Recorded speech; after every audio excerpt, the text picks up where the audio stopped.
এইটা হলো পায়রা বন্দরের ঝুলন্ত সেতু। এই সেতুটি তৈরি করা হচ্ছে পায়রা বন্দরের সাথে, মানে পায়রা বন্দরের যে মূল জেটি তার সাথে, কলাপাড়ার সাথে একটি সংযোগ স্থাপন করবে এই ব্রিজটি। কলাপাড়ার ভিতরে এটি হলো সর্বসুন্দর একটি সেতু এবং বাংলাদেশের ভিতরে তৃতীয় নম্বরের ঝুলন্ত সেতু হতে যাচ্ছে এটি। দেখুন কতটা কারুকার্যে তৈরি করা হচ্ছে এই সেতুটি।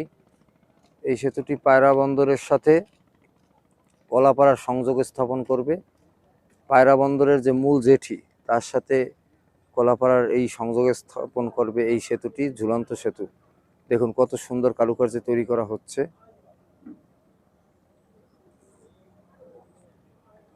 প্রায় সম্পূর্ণ, হয়তো কিছুদিনের মধ্যে এটি সম্পন্ন হবে। তারপর থেকে এই ব্রিজে উঠে আপনাদের একটি ভিডিও দেওয়ার চেষ্টা করব।